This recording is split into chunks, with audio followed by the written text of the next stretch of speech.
Hello, hi, how are you? And welcome to another podcast by George. Well, it was last September that I started this podcast. We've talked about a lot of things. We've covered a lot of subjects, but there's one that I knew I wanted to get to, and I wanted to update it on the show now, and it's the Humboldt Broncos.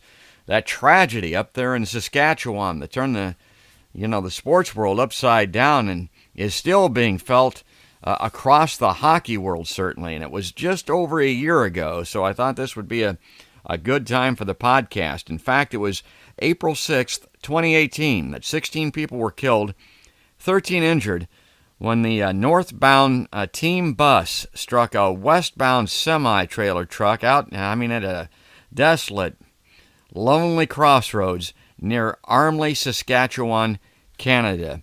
And joining us on the podcast by George live line on the phone is Kevin Garinger. And Kevin's a Humboldt Broncos board member. And didn't I see in the biographical data, the information, Kevin, weren't you the chairman of the board of the Humboldt Broncos? Yeah, thanks, George. During the tragedy, I was the president of the Humboldt Broncos organization, right through until August, late August, when I stepped down from the presidency, just to be able to allow others to step forward and just to be able to sort of, I guess, in some ways, take a back seat and it was a very difficult time. Of course, we lost a number of people. I was a billet parent who lost my billet son. Oh my God! All those types of things. So, I did not know that. That was a very difficult time, of course, for the parents and the families, and also for our organization. I did not know that, and my condolences to you as a billet parent that you lost a player and I guess a billet son, you would call it, in that tragedy. Now, right off the hop, I got to tell you that I've kind of promoted this amongst the hockey community, the folks that I know, until I'm going to have somebody on from the Humboldt Broncos. And there wasn't anybody that I talked to from these young kids that I play pickup hockey with that are 16 years old to the oldest hockey people that I know down here that just wasn't delighted and looking forward to this with anticipation. So you're very near and dear to the hearts and minds of the people down here in the hockey community, stateside, obviously, here in the state of Iowa, and of course in Des Moines. Well, and you've probably done this a lot, but take us back to April 6th, 2018 now, just over a year ago. Tell us what happened out there at that lonely crossroads in Saskatchewan. Yeah, one of the nights that, in Canada, and I'm sure in Des Moines and across Iowa and much of the United States, I think it's probably one of those events that happens in our lives when we will never forget where we were. And I remember vividly, of course, and always will, like many people, exactly where I was. I was in Edmonton at the time. I just left on Thursday, actually, and said goodbye to Connor Lucan, my billet son, and said, give her tomorrow night, because they were playing this Friday night in Nipawin, and give her, and I have to go. My nephew was in ICU, and he wasn't doing very well, so I had to drive out to Edmonton, and so I was out there Thursday evening, and actually went up to see him on Friday. Was with him, of course, on Friday with my brother and family and that sort of thing, and that's when I got the phone call from Kathleen Keene, one of the board members, and she said, "Kevin, have you heard about a bus accident?" And I hadn't heard anything, and so I said no, and she said, "Well, I heard the Broncos were in an accident." I said, "No, I couldn't believe that would have happened." So I said, "Well, I'll make some phone calls." So I started phoning people. Nobody knew anything. It was really early, this was around 5:00. So nobody really knew anything. So finally, and I was trying to call Darcy Hogan, who was our head coach, and I was trying to call others, of course, Connor and others, to find out, what was going on, and I couldn't get a hold of them, and it did make me nervous, because at the time you're thinking that Darcy just told them to put the phones away and stuff like that. So, but nonetheless, I ended up just deciding to phone the Nipawin Hawks president, and that's when he told me there had been a terrible accident, and he'd indicated at that time that there were people who had died, and of course, knowing all the people who were aboard that bus, your heart and your mind just sort of start racing. And like I said, so quickly became worst night of many of our lives.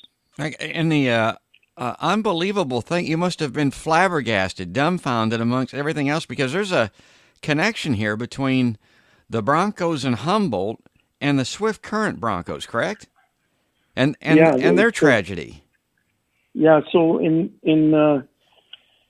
1970, actually, we didn't have an organization in the SJHL. We had been away from the organization or from the SJHL since 1957, and at that time we were known as the Humboldt Indians. And so then we left the SJHL in '57. Doc Rooney, one of the doctors in town, had decided he wanted to get a team going, and lo and behold, he got a phone call from Swift Current, and Swift Current said, "Hey, Doc, I heard you want to get a team going in the SJHL." "Yeah, we do." "Well, we want an affiliate," they said, in Swift. So he said, "Yeah, we'd be interested in doing that, an opportunity to send guys down and bring guys up and that sort of thing." Real tight connection to Swift Current. But Doc Rooney said, "Well, we're just getting going. We don't have jerseys or anything. We're just kind of starting that whole process." And they said, "Well, you know what? We'll send you our old jerseys because we just got new ones, and you guys can be the Humboldt Broncos." And lo and behold, that's how we were born.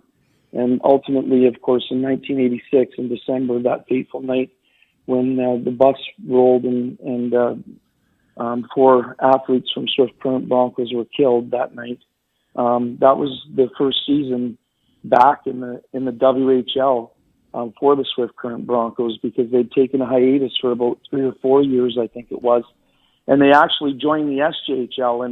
And the strange thing about that, George, is the nickname that they were when they were in the SJHL was the Swift Current Indians, which was our nickname back in the SJHL back up until 1957. So then, like I said, in '86, their bus crashed and 4 kids were killed. And I remember that day, of course, had graduated high school and that kind of thing, and knew some of the kids through some of my through some of the my involvement through fast pitch and those kinds of things. And lo and behold, that year the Humboldt Broncos in '86-'87 won the SJHL, the Anabec Cup, and went on to the national championship. We lost that year, but this past year in 17-18.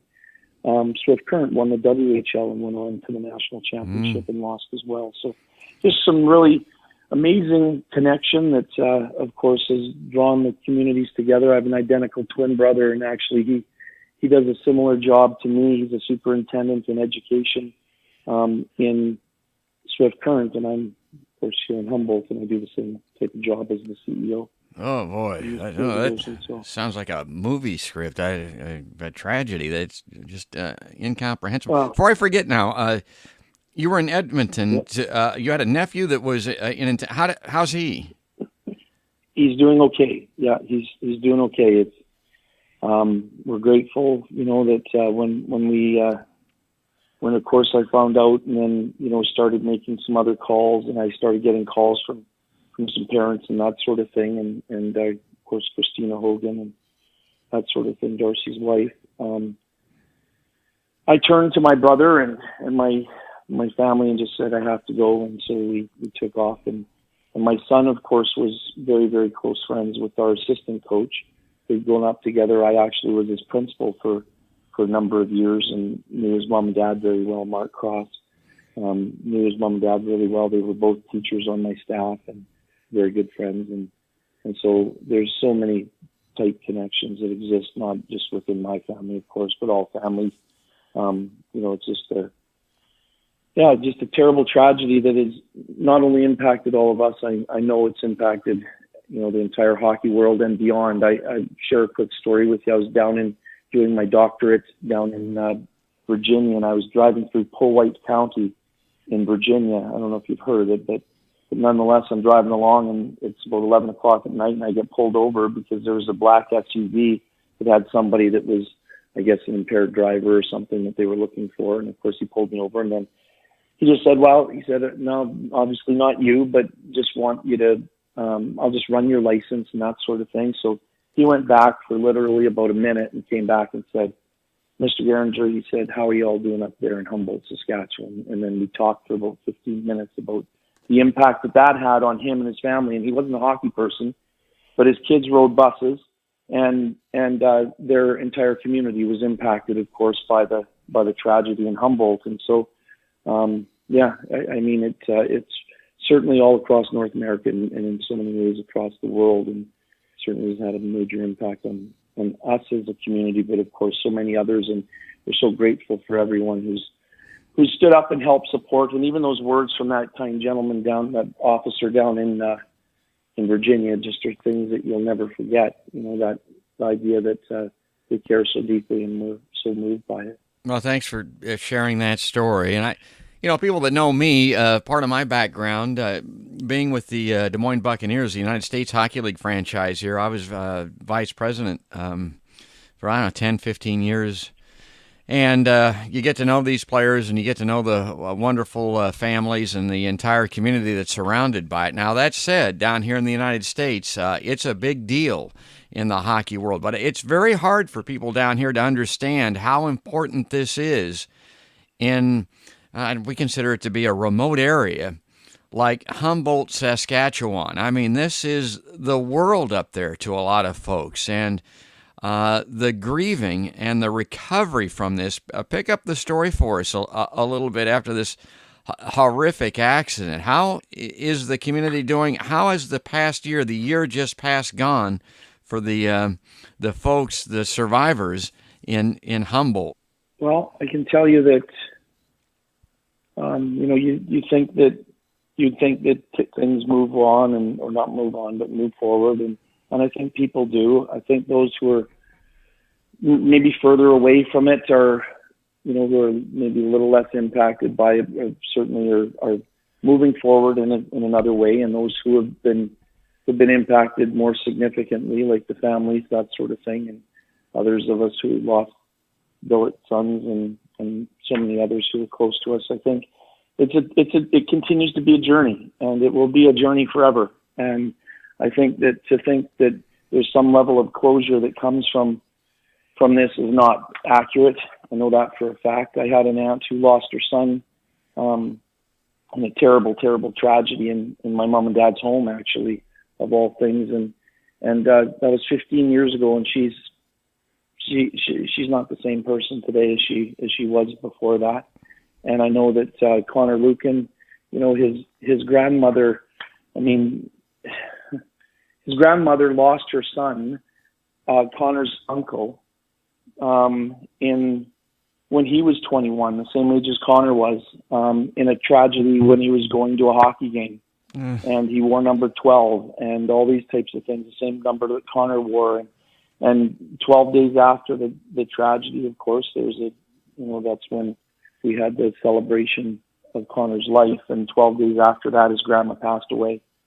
And the family and all of us believed that it was certainly from a broken heart. I mean, it's tough enough to lose your child, and to, I remember talking with Lauren, and I love the man to pieces. He's a brother to me, and that's Connor's dad. And he said, I never truly understood why it was that my mom was never the same. But he said, I certainly understand that now. And I'll never be the same either, having had the opportunity to have him in my home and to get to know him and to get to know his family. I mean, it's been a blessing to have them in my life, but, nothing will ever replace losing someone, that's for sure. Well, our hockey hearts go out to you, obviously. You talked about closure.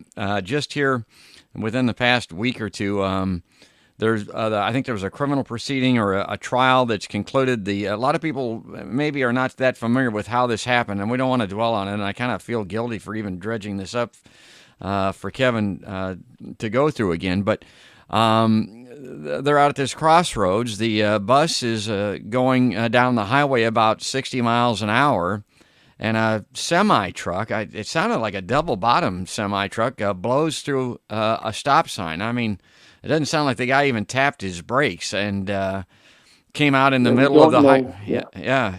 We don't know all of that. We don't know.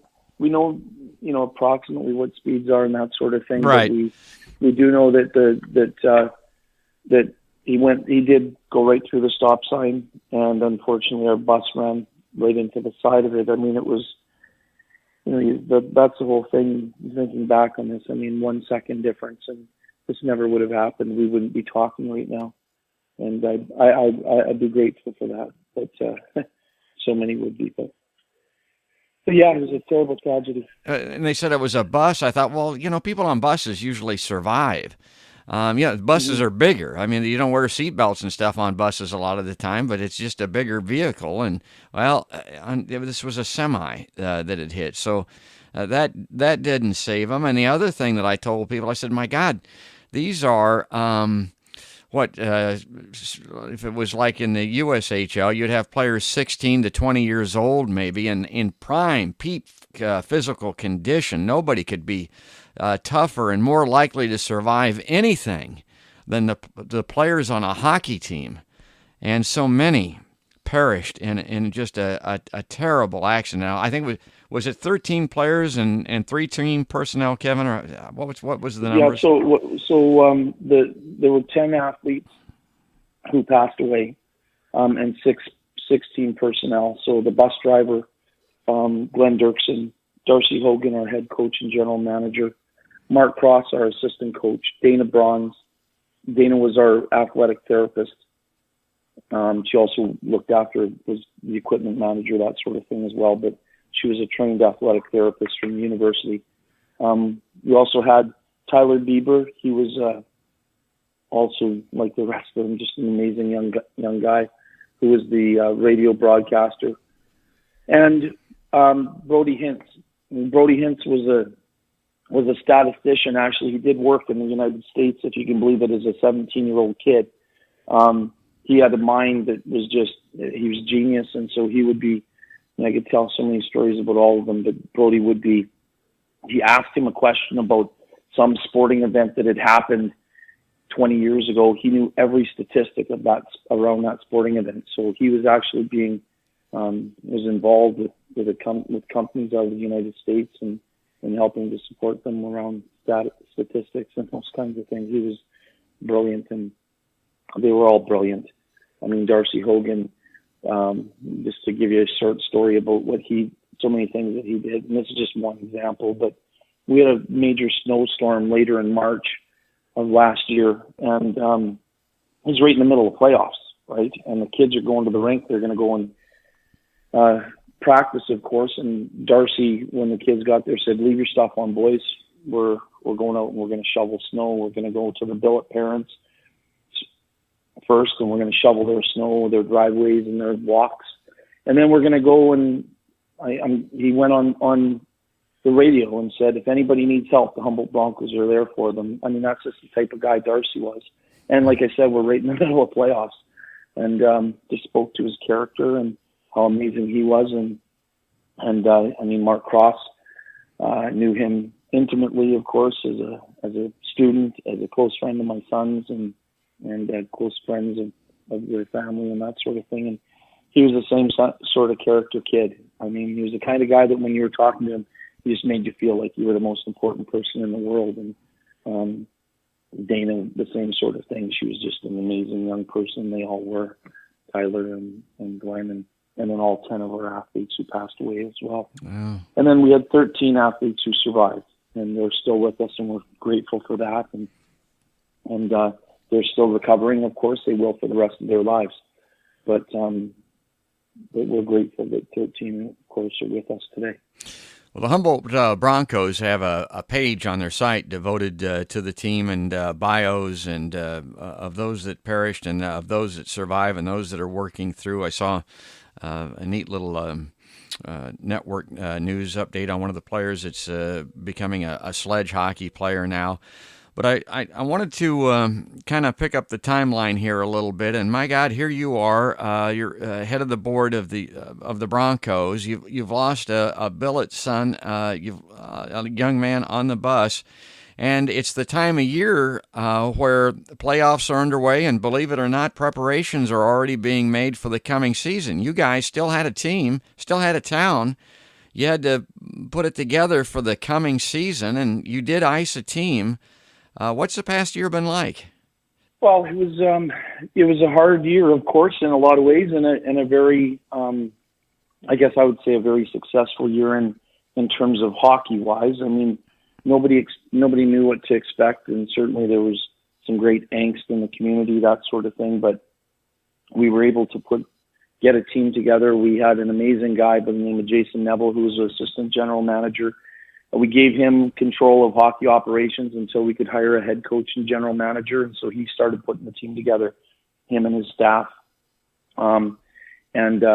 They worked diligently around the clock, were involved in the drafts and those kinds of things. We ended up having a small little sort of, it was almost like it was a player draft involving the SJHL, which we were very grateful for. But we ended up putting a team together, and we, of the 12 teams in our league, we finished, I think it was sixth,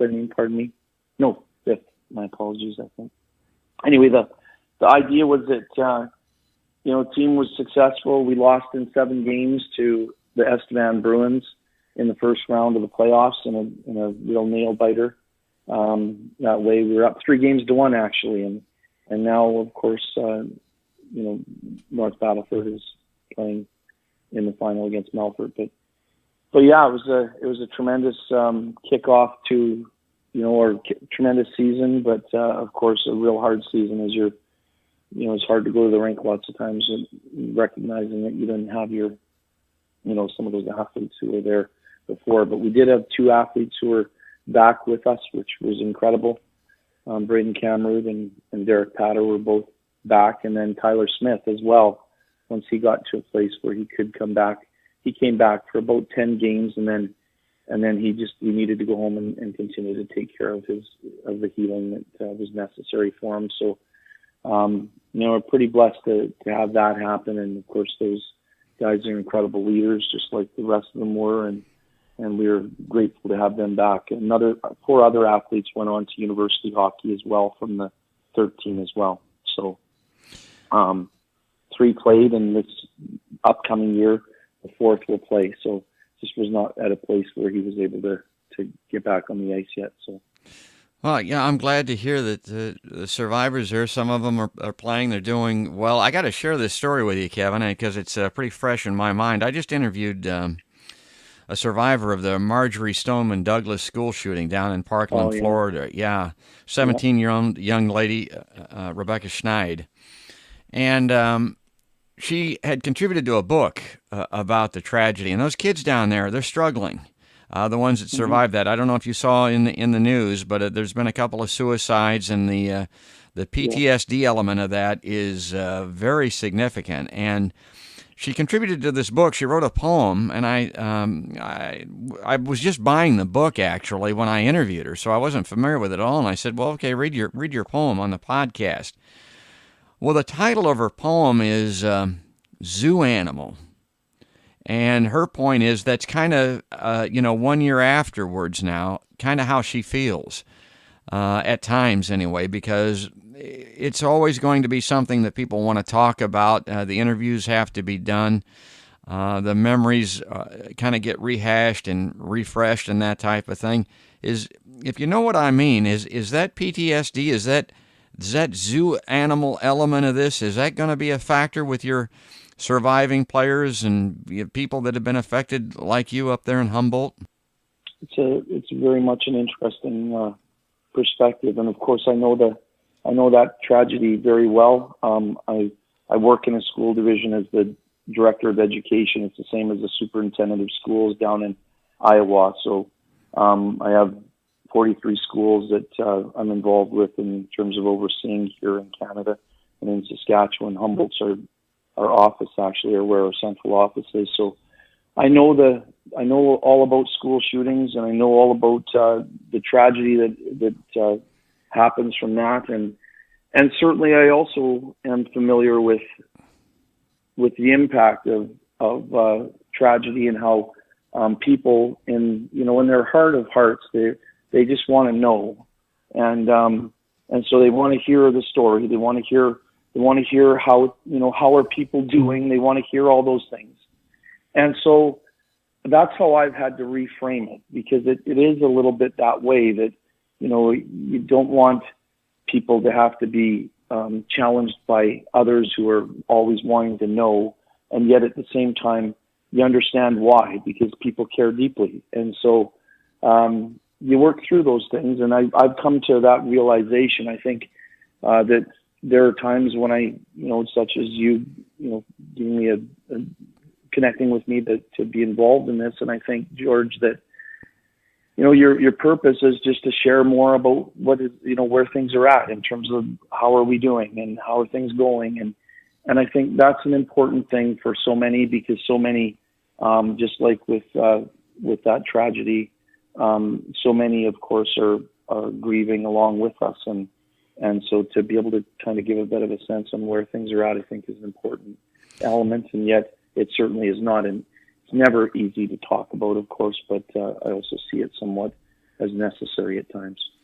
Well, the other reason I wanted to have it on the podcast is to let everybody obviously know how you're doing, but also to talk a little bit about the fundraising efforts. The amazing thing about this was immediately after the tragedy, somebody started a GoFundMe page, and the goal, I think, was $5,000 for the folks up there in Humboldt. Last time I heard, it was like $14 million. Now, you've still got a foundation or a place that people can contribute and support. Is it and it's on your website? Kind of fill me in on that.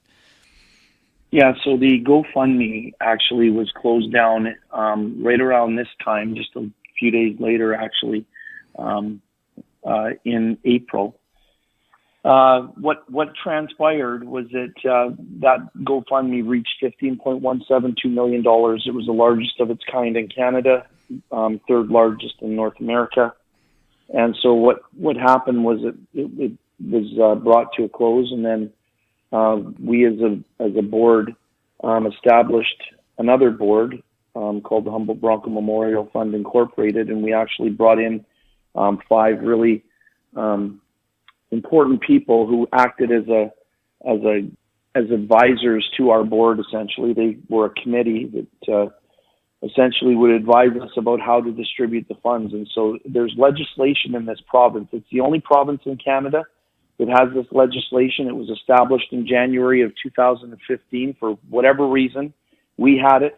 We followed that legislation, and we distributed those funds, every cent of those funds that were brought in from folks across the world. I think it was something like 140,000 people from in the country. The number of countries was something like 40 different countries or something like that. But nonetheless, every cent that came in, all the dollars outside of what GoFundMe got, because they, of course, they have to pay for credit card charges and all those kinds of things, and they're expensive. So GoFundMe took what they needed to out of it, of course, and then that left us about $14.6 million, and because we actually invested it while we were waiting to get it distributed, it actually grew by close to $200,000, and we did do a distribution of $50,000 at one point, just prior, just to get some funds out to the families and that sort of thing. And then we distributed the remaining $13.2 million or whatever it was, and that was all distributed back in December of 2018. So, like I said, every cent, the legal fees, the costs, there was absolutely nothing that came out of that fund that went anywhere except to the families who were impacted by this tragedy, the 29 who were aboard that bus. And so that we're very grateful for that. And then of course, from there were some other funds that were established. There was a Humboldt Strong Community Fund that was started up, and people were able to donate to that. And that fund had about $4 million in it. And lots of those dollars, of course, were distributed to and continue to be somewhat, they're being dealt with by that board. I was on that board, but I had to step down from that. But nonetheless, there were lots of people who were involved, and lots of the big thing as always was to make sure that we looked after the families in the best possible way. Those are the people, of course, who are most impacted, and so certainly tried to do that to the best of our ability. And we are grateful that the world responded in the way they did, because it's just been absolutely a godsend to be able to have those dollars to be able to help them, of course, but also, our organization as well, which we've been very grateful for. And people can still contribute.